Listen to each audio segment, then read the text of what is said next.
Afternoon, everybody. Welcome back. We're going to do just a quick walk around video of the cab, just a standard cab, two-wheel drive. It's just one I have around that I collected over the years. It's had some patchwork done on the floorboards. It's just kind of sitting there. So I thought maybe you guys were doing, some restoration, some repairs, rust repair.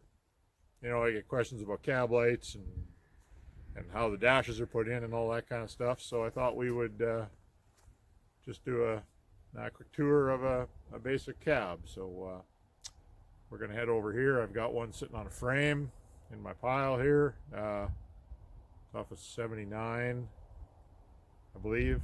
But they're all basically the same. Club cab is just an extended version, but all the details are pretty much the same. So let's go over and have a quick look at that, and we'll see you over there. So here's our cab. It's stripped down bare, just so we can go through some details here. Let's start out here. Well, let's see, where do we start? Hinges are ambidextrous. Left and right are the same, just inverted. So if you need good driver's side hinges, passenger side hinges are in better shape generally. So that's what I do, is I clean up on these babies and use them on the other side. Quite a bit easier than rebuild. If you can find like an old government truck or something there, you can usually find one that the doors hardly ever been used. These hinges are pretty decent shape. It's got a little play in it. Construction, welded together, twin double wall in the ceiling, and wiring for cab lights. This one had no cab lights, but you drill your hole, you run your wires in between the layers. If you pull that visor down over there, you get a hole to fish wire, and then the wire runs down the A pillar and out that little drain hole over there. Well, not drain hole, it's an access hole for the hinge bolt, but the wire comes out there, plugs into the headlight switch, which is right there when your dash is in. Back light wire runs down the B pillar, and then underneath the carpet, floor matting, whatever, underneath the seat, up and back underneath, usually ties in with the dimmer switch, which is in that little divot right over there normally. And the rest of your wiring is in your dash, of course. It all runs out your main body plug, which is right here. Brake booster plug hole is here.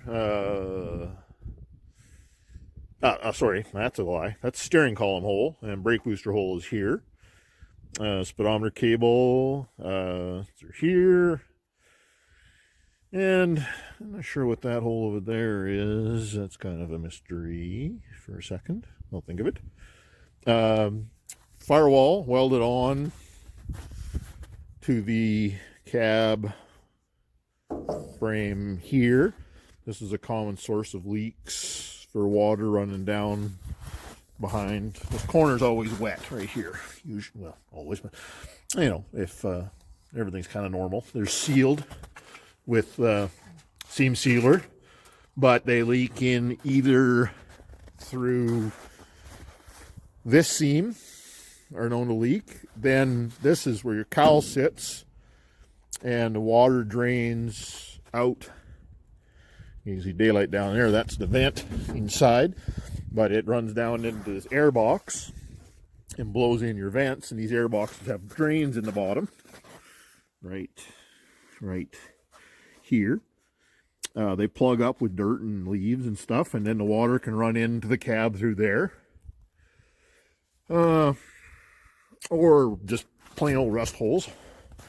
I think this one here, I think I noticed, had a couple little rust holes starting.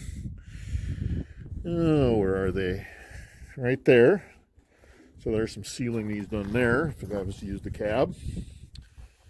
That's the hole for your ducting to your heater motor to pull fresh air from in here instead of inside the engine compartment. What else? We got dashes are mounted with these. There's a bracket here and a bracket over there. And then the row of screws that are always everybody wonders about are underneath the windshield rubber. They're right here. Brake pedal hanger pin goes through here, bolts in place with just a retainer. And then your brake pedal and your clutch pedal hang from it. If you have no clutch pedal, it's the same pin. It just doesn't have it there, so you just can pull that, put a pedal in, or pull it, take the pedal out, whatever you want to do. If you're doing a swap, the tranny hump size is different. This is a 2-wheel drive hump. Of course, the 4-wheel drive had the bigger hump and stuff, but you know, that's stuff you have to change if you want to do a swap. What else have we got? Mounting holes, 4 bolts, 2 in the back, 2 in the front. Bench seat mounts here. 4 holes. If you want to put buckets in, you got to make your other set of holes in here. Single floor, usually rusted out. This one's been repaired. It's kind of the way I got it. Doesn't look like it's a horrible job, but I mean, it's been sitting outside for quite a while, so I mean, it's pretty good shape. You'd need a little bit of work. Cleaned up some rust and put some sealer in it and stuff. What else we got here? Heater box is here. And bolts with your 6 bolts around the outside. Same hole for AC and for regular, just a normal heater. Bolts for the fenders, or studs or bolts. Usually I like to have one of each, so when you hang your fenders it's easier, but that's where those go. What else? Drip rail is the cap is sealed on, welded on. They put a drip rail and they put sealant in here. That sealant, of course, gets dry and they take water in there. We don't get a lot of rain here, not continuous like they do in some parts of the world. So we don't have a rusty roof issue quite as bad here as they do most places, some places. I actually don't think I have a rusted through roof in the whole place. Luckily I got a few. This one's got a little spot right there in the pillar. I'd have to go look at what that's about, but that's as much as we get. We don't get the rotted out roofs like they do down there. Our water doesn't get a chance to rust stuff. It just freezes, as you can see by the middle of March snow we still got here, 2 feet deep. What else? We got seatbelt holes, bolt holes, shoulder belt up there. The bracket behind here looks like that. This is a newer cab. It's a 79. So it's got these little block off plates in here. The older cabs were open. Stuff could fall down in the rockers. Rockers have got 2 drain plugs. I'm not going to go down there in the snow, but inside, right under here, there's one in the front, one in the back. I keep those cleaned out. Wash them out once in the spring, usually once in the fall.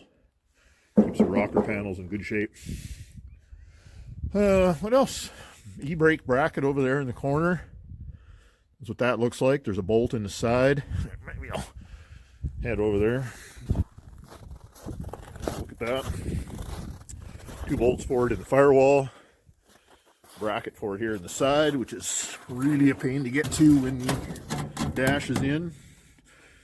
Very, very well secured by Chrysler when they were built. And one little tack weld there. Well, maybe there's another one back. I don't know. Doesn't feel like it. But insulation hangers, that little block off plate is sometimes there. Sometimes it's a rubber plug.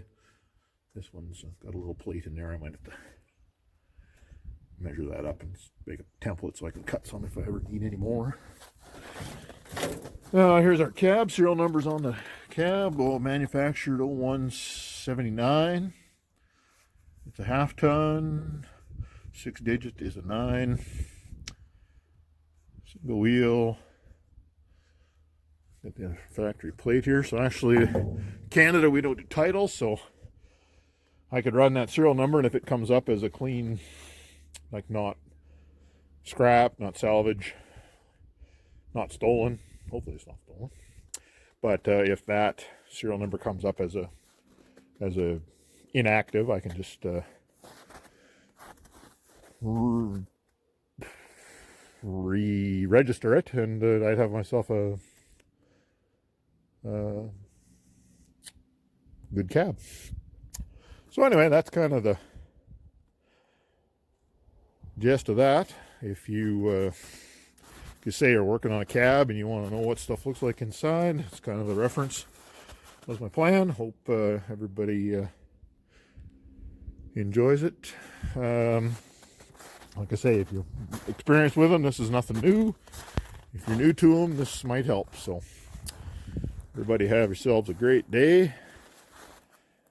Subscribe. Apparently there's some kind of a bell you're supposed to push to make notifications. We don't make videos that often, but when you do, they'll let you know. But anyway, that's it, I guess. Thanks for watching.